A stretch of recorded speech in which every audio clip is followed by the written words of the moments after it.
W poprzednim filmie mówiłam Ci o tym, od czego zacząć, żeby mieć więcej pieniędzy i dlaczego właśnie od tego. Link podpięłam w komentarzu.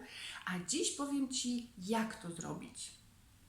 Dla przypomnienia, ci, którzy już mają dużo pieniędzy, mówią, że w tym celu trzeba zrobić 3 rzeczy. Nauczyć się zarabiać pieniądze, nauczyć się wydawać pieniądze i nauczyć się pomnażać pieniądze. Pomnażać pieniądze można wtedy, gdy ma się ich już ciut więcej niż potrzeba na podstawowe wydatki. Żeby mieć ich ciut więcej niż na podstawowe wydatki, trzeba się nauczyć zarabiać pieniądze. Ale i to się na nic nie zda, jeżeli nie będziemy potrafili wydawać pieniędzy. Nie ma takich pieniędzy, których by się nie dało wydać, nieprawdaż? A wydawania pieniędzy można się nauczyć nawet od zaraz, nie czekając na to, aż te duże pieniądze się pojawią. Jak ja to zrobiłam? Mojej pensji nie wystarczało mi na opłacenie rachunków.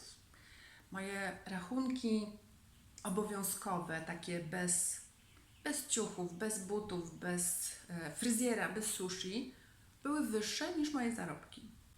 Pracować więcej nie mogłam, bo już i tak parę razy zemdlałam w pracy z wysiłku, podwyżek nie dawali. Moja sytuacja była mocno nieciekawa, mówiąc oględnie, i sytuacja osobista, i sytuacja dookoła. Byłam sama, w obcym mieście, nikogo tam nie znałam, nie miałam żadnych oszczędności, nawet karty kredytowej, a pensji nie starczało na opłacenie rachunków, na utrzymanie się.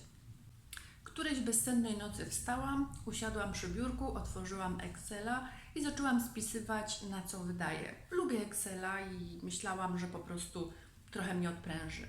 Koszty opłat były stałe. Nie było ani co, ani jak zmniejszyć. Jedyne, na co ja miałam wpływ, to były wydatki na pożywienie. No ale jak tu zaoszczędzić na pożywieniu, kiedy jeść trzeba? A ja to nawet powinnam była jeść więcej, bo przecież już zemdlałam parę razy. Podliczyłam wszystkie rachunki ze sklepu. No, jakby nie trzeba było jeść, to by się budżet spiął.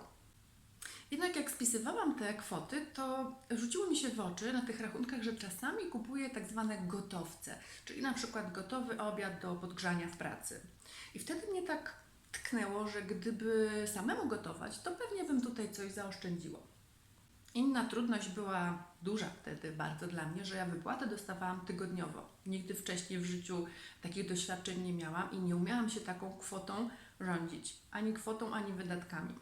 Tak czy owak, wysokość opłat była stała. Jedyne, gdzie mogłam, jakimś miałam pole manewru, to było jedzenie.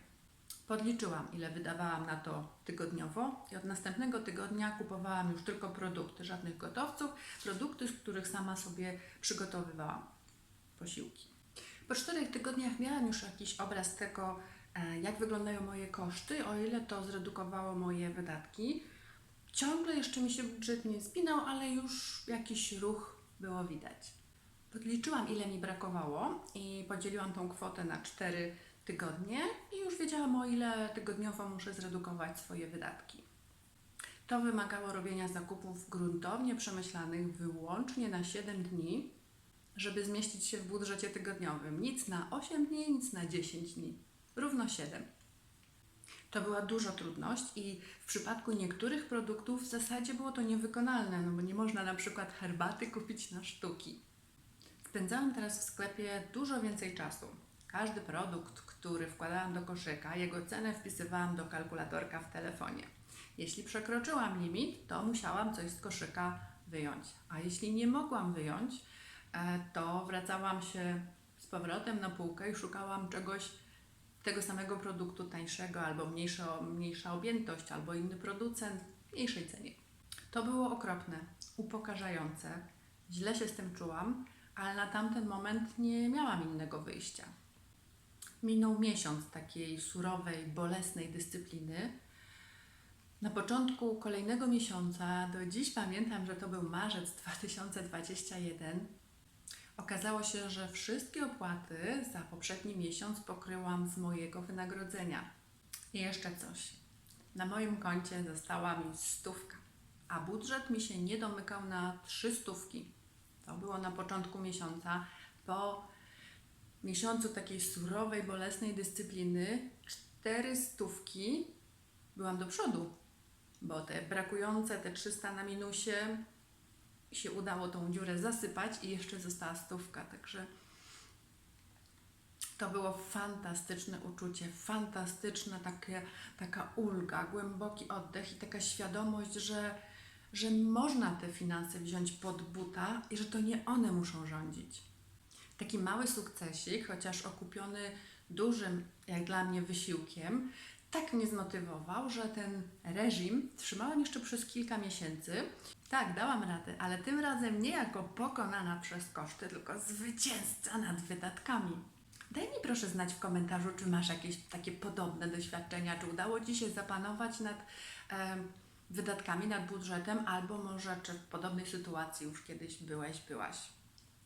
Tutaj w moim przypadku jedynie wydatki żywieniowe dawały jakąś możliwość manewru, ale być może u Ciebie wcale nie trzeba akurat na tym się skupiać i żadnych ruchów tutaj robić. Jest zazwyczaj mamy dużo większą możliwość manewru. Można zmienić abonament telefoniczny, abonament telewizyjny, zmienić dostawcę prądu, gazu, innych usług. Można zmienić sklep, w którym robimy zakupy, te codzienne, nawet spożywcze. Może to się wydawać kwota z każdej z tych pozycji jakaś nieduża, ale jak się je sumuje, to już dają jakąś tam kwotę. A jeszcze jak się ją pomnoży przez 3 miesiące, 6 albo 12, to wtedy już się robi taka kwota, że może zmotywować. Pomyśl o tym w takim dłuższym okresie, bo to, co widzimy na przestrzeni miesiąca, może nie być specjalnie motywujące. Zastanów się, jak możesz stać się lub pozostać panem, panią swoich potrzeb, a nie sługą swoich zachcianek. Da się. A teraz naciśnij tu i zasubskrybuj mój kanał i nadstaw ucho na następne wideo. Serdecznie Cię pozdrawiam i do zobaczenia.